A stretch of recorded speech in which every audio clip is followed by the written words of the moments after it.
My name is Reverend Kevin McCall. I'm the National Crisis Director for the National Action Network.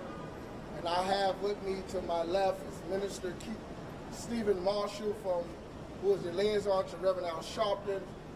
I have to my right the mother, Ms. Spencer, who is the mother of Mr. Santana. Also, I have community advocate, activist Chris Banks, Assembly Member Charles Barron, City Councilwoman Inez Barron. We just finished a meeting with the high officials with the District Attorney's Office. We met with the head of the Bureau for the District Attorney. The District Attorney was not present, he was out of town, but he sends his regards and offered his support by any means necessary regarding this case. He also said that he will be reaching out to the mother to set up a district meeting when he comes back. We have faith in this District Attorney's Office to be able to fight for justice, but we want to make sure that we've been down this road before.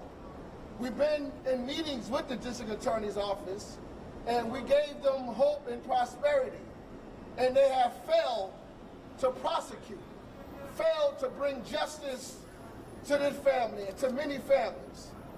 So meeting is good, but we want to make sure that they investigate thoroughly, not sweeping under a rug.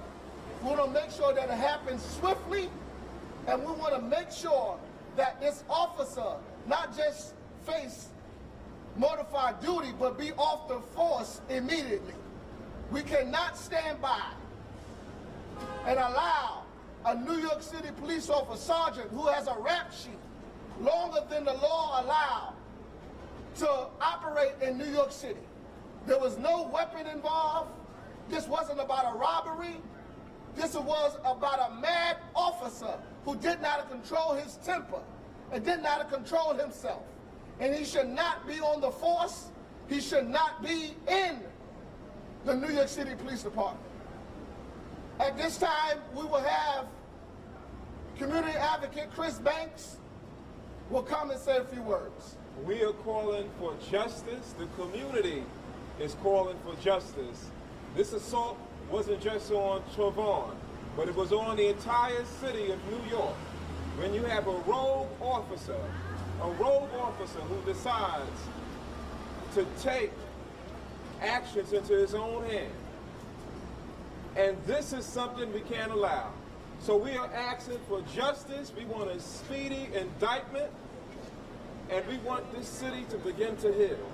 Because until we get justice, we won't heal. I also want to add that yesterday afternoon, the district attorney has called me and said that he wanted to meet with this family as soon as possible. Right. Because he wanted to know what was the ins and outs of this case. And so that is the reason why we met with the higher-ups in the district attorney's office very quickly. At this time, we will have Assembly Member Charles Barron. First of all, this mother here was violated by those that we paid to protect us, shot her son in the face twice. This was an attempted murder. That's right. Attempted murder of a person who was unarmed. The police initially lied. They tried to cover it up and say it was a robbery. They said he had a knife. He had shorts on, no weapon, no robbery. That's right. And this mother was violated. Her son has a civil right to walk peacefully through his community without some maniac, right, fool out of his mind trying to murder him. Right. When you take your gun out on an unarmed person and you deliberately point it in their face and pull that trigger twice, you are attempting to murder somebody. And for what? For what? We're going to get to the bottom of this. I want the mother, she's only going to say a few words because she wants justice. We know the least she says today, the better chance we have. And as was said before, I've been in this struggle a long time. We've got indictments, we got a conviction, and then they recommend no jail time for a killer cop. We've had those who didn't even get indictments. And we know that the DA's office has a close relationship to the police department. So we don't want no rhetoric, no verbiage that you're supposed to say at this stage. We want justice, and they get angry at me when I say this, but we cannot continue to come this route and you let police go. So there's going to come a time where people are not going to come here. When justice is denied consistently, violence is inevitable. And when there's an explosion in New York City, don't blame me, the social forecaster, just like you don't blame the weatherman or the weather meteorologist for the storm. They predicted if we don't get some kind of justice, case after case after case, we've been here. Then we gotta try to go to the Justice Department if we don't get justice here, and that's Donald Trump. Then after that, you do a civil suit, and sometimes you can't even win in the civil suit. So we're saying we're not gonna keep coming by here. The people are fed up. It's like a powder keg here in New York City. It may be quiet now, but at any moment, there can be an explosion. This is Miss Spencer. She's not going to answer your questions, but she's going to express how she feels. I want justice for my son and my family. To add to what the council member has said, we are going to be announcing, marching, and rallies at another time, but the community of East New York is fed up, and they're going to be able to be a problem if we cannot get justice regarding this case. This is a different case from any other case because this officer has a long rap sheet. Just like you look at other people's rap sheets, this officer has a long rap sheet. At this time, we will have City Councilwoman Inez Barrett.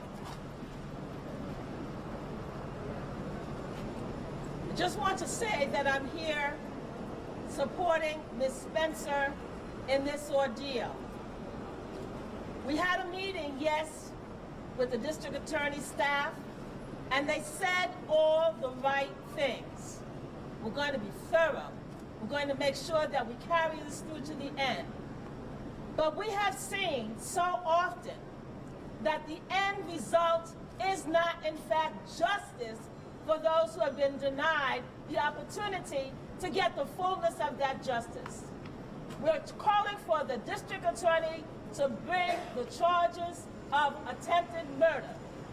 We're calling for that because this sergeant fired his weapon twice. We're calling for this case to be brought to the fullness of justice, and we are saying to the district attorney's office, this time we hope you get it right, and that when we come to the conclusion, your recommendation as to what should be the consequences match that of what it is for someone who may be found guilty of attempted murder.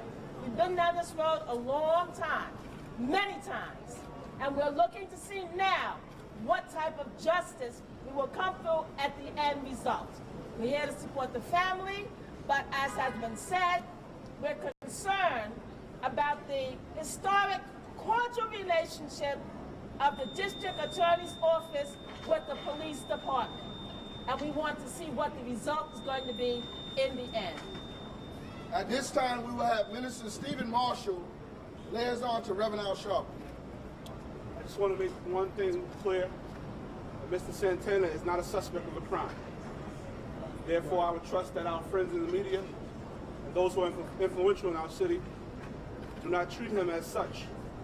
Oftentimes, we see victims of such heinous crimes be brought out into the public painted as something that they're not. Mr. Santana's history, nor what he's ever done in the past, is not the subject matter in which we are proceeding against. How do we expect to tell our children and teach them conflict resolution when those who are leaders in public safety does not display the same? I would pray that we would do the right thing, us being the people, and the district attorney will not fail us this time.